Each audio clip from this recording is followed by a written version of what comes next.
Welcome back, boys and girls. I have the last, actually, regular season battle here in the PGBL. And, yeah, we already clinched the postseason, but there is still some, playoff seeding that this match can affect. The Texas Pokémon Rangers, coached by RandyHLD, is the top team in the Western Conference, the weaker conference, to be fair. So yeah, I'm like third right now in my conference, and we have the same record. But he's still a very, very good player. Like I said, he's currently the top team in the conference. He's a 7-3 record, so, he has the same record I do, so you can't really hit on him that much. Plus, there's my team, by the way. We're about to take a look at his team, and it is a scary team. It is one of the teams, I believe, that changed the most throughout the season. He did more transactions, I think, than anyone else. But this is a scary roster that he put together. Just absolutely, yeah, the Thunderous, just a ton of sweeping options with the Thunderous, and his Scolipede, and, yeah, this is a Mega Alakazam. There's so many things that can outspeed me, and, one-shot me on this team, that it's, pretty darn scary. So, this is going to be a good test for the playoffs, and it's going to be, obviously, determine whether I might fall down to 4th, and have to play visually in the first round. So I would like to win. That'll allow me to, I think, lock myself into either 2nd or 3rd, which will allow me to play Sparrows in the first round, who I defeated last week, but he's still obviously not a bad player. But anyway, yeah, in comes his Darmanitan, and let's get this whole thing started. So yeah, he's going to go ahead and lead with his Dredgegon, which is a Pokemon I knew that he would bring. This is not a great matchup for me because he's probably going to be the rough skin thing. This thing can actually kind of wall Tapu Bulu despite being a dragon, because Tapu Bulu doesn't have fairy moves. So I kind of just knew he would bring it. So yeah, I'm just going to go ahead and U-turn. I'm going to go out in my Ferrothorn. He could have a fire move, but yeah, he's going to go ahead and sub Stealth Rock, so that's a good move for him. And yeah, I just kind of want to sub Stealth Rocks too. He's going to actually switch out into Thunderous, so he's not going to go for that Fire Fang or whatever. I do have the Aqua Berry, so even if he did, I know I can live one. So I'm just going to go for those Stealth Rocks. He goes out into his Thunderous, like I said, and I'm just going to go to my Nihilego, who takes special hits pretty well. And I believe this is actually a weird Nihilego set. I believe I brought a weird set I was going to maybe use as a lead with Sash, but he ended up not bringing a Pokemon I thought he would bring. I can't remember which Pokemon it was, but that's okay. I'm just going to go ahead and Power Gem this thing. But unfortunately it goes into a Yanshao, which obviously resists. So that sucks, and I'm going to go ahead and switch out. And I go out to my Darmanitan again. And I do this pretty much as Death Fodder, to be honest. Yeah, I know this guy's going to high jump kick, but he ends up missing. So that's pretty fortunate for me. And Yanshao goes down to just a smidge of health. And I'm faster with my Scarf, so he's not Scarfed or he's Adamant or something. And I'm just going to be able to take this thing out, which is fantastic. Very lucky for me, though, that high jump kick missed, but, yeah, good to start for me. So in comes his Dredgegon, and, knowing that if I want to switch back in, I'm going to have to take a bout of Stealth Rocks. I'm just going to get the most damage I can on this Dredgegon. I know it's going to be physically defensive, so it's not going to be a whole lot. And he's obviously going to now hit me with, the rough skin and all that. He's going to kill me, and that's fine, but, Darmanitan did enough in this match. And I just need a safe switch, so he's going to kill me, and I'm just going to go back into my Nihilego now. And, yeah. This thing actually has, I think this thing has Trick Room, actually, for the Mega Alakazam and the Scolipede. That's what he didn't bring, I thought he would. Anyway, I'm going to go ahead and Sludge Wave, and this guy's actually plus Speed. I EV'd it so it gets, Speed instead of Special Attack. So he's going to go into Clefable. As you can see, he takes the Stealth Rock damage. I mean, it could mean that it's the Zoroark, but it probably just means he's going to be unaware, because that's a really good ability against me. It stops me from, setting up the circuitry and stuff. But yeah, he's going to go for the Psy Shock, which is going to do physical damage, but I still live it. So Nihilego, being a beast there, living that Psy Shock, and just going to go for a Sludge Wave now, and that's going to be able to 2-hit KO the Clefable, which is huge, because now I can just go ahead and set up, because that Clefable, I knew that he would probably bring Unaware Clefable, because to stop my, setting up with Howlucha and Circuitry, but now that I took that thing out, yeah, he's pretty much screwed. So I'm probably faster than this Thunderous now.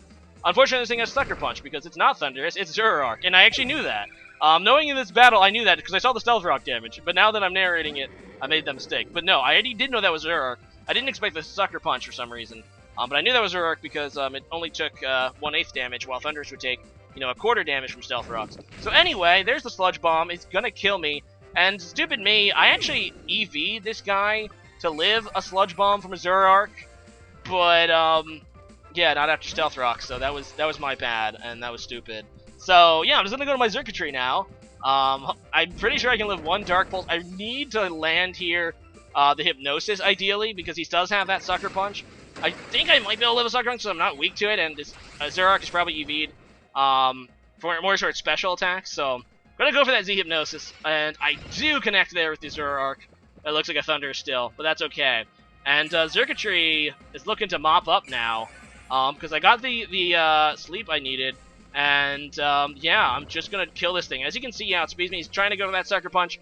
He's not going to be able to wake up first turn, though. And down it goes to a Thunderbolt. And, yeah, Zoroark's going to go down. And now I'm pretty much off to the races.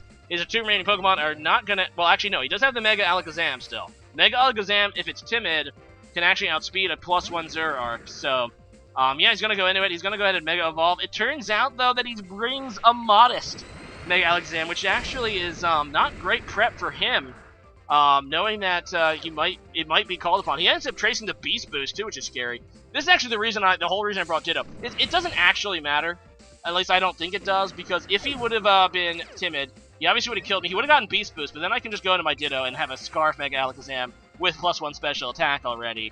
So yeah, I feel like it doesn't matter, because even if he did outspeed me because he was timid. I still have that Ditto in the back, pretty much for this occasion. So yeah, we're just going to go ahead and finish off with Xurkitree now, which is actually pretty awesome, because that makes Xurkitree finish, my friends, with 20 freaking kills. Take a look at this. With 3 more kills in this match, this thing has MVP locked down. 20 kills in 11 games. No, not even 11, because I didn't have it in week 1. I didn't use it another week, and it didn't even come out against Sparrow. So it has 20 kills in just 8 games. It's actually, come out. So this thing, undrafted free agent, mind you, has been amazing for me, and it is definitely the season MVP, the league MVP, Xurkitree the God, sweeping it up here against the Texas Rangers. So I don't know when the playoffs are going to start, but I'm pretty much, like I said, locked in playing Sparrows and has New England Evolutions again. So yeah, that'll either be coming next week or the week after. So stay tuned for that.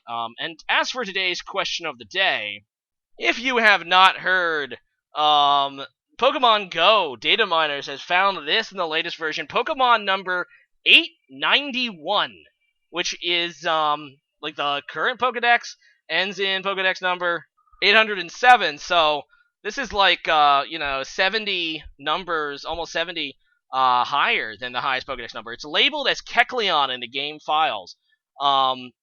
Which is interesting. And as you can see, it has a normal version and a shiny version. It looks like a Ditto with like a bolt on its head and an eyeball, which is absolutely bizarre. It kind of reminds me of in the Gen 2 beta, how when Ditto is supposed to have a Steel-type evolution, its Steel normal evolution, that was eventually cut from the game, but it kind of looks like maybe that's the thing. Now, it's worth noting that Pokemon Let's Go is coming out in the next month. Next 2 months? Yeah, it's coming out soon. But it's going to actually be able to link Pokemon Go. And according to advertisement, a brand new Pokemon is going to be able to be added to Pokemon Go from your if you link your Pokemon Let's Go account to Pokemon Go. So this could be that Pokemon. That's what a lot of the internet is saying. The fact that some people are saying maybe it's a placeholder. Like I said, his name is Kecleon, and additionally in this update, the Pokemon Go team added a lot of the things they needed for Kecleon, which is one of the few unreleased Pokemon in Gen 3 and Pokemon Go. They should only have a Smeargle, and that's Gen 2. But that's aside the point. Smeargle, rather. But no, this is a very, very, very, very, very, very interesting find. Because it could be because we've had shorter Pokemon lists in the recent generations. Small amount of Pokemon, new Pokemon.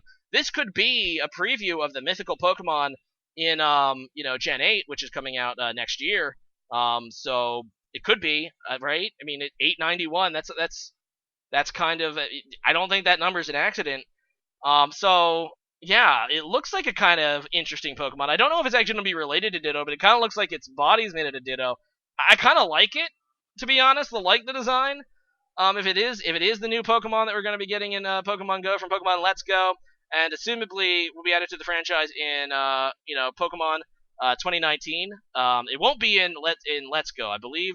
According to the news, they said that it's only going to be it's going to be obtainable in Pokemon Go.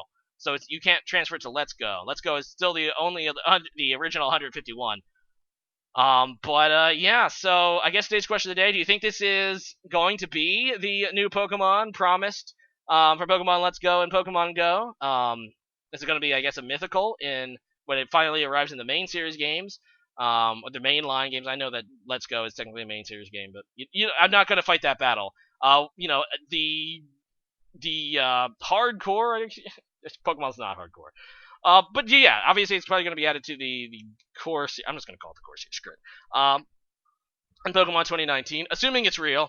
And what do you think about what do you think it's going to be? As for me, I mean, it looks like definitely going to be part Steel.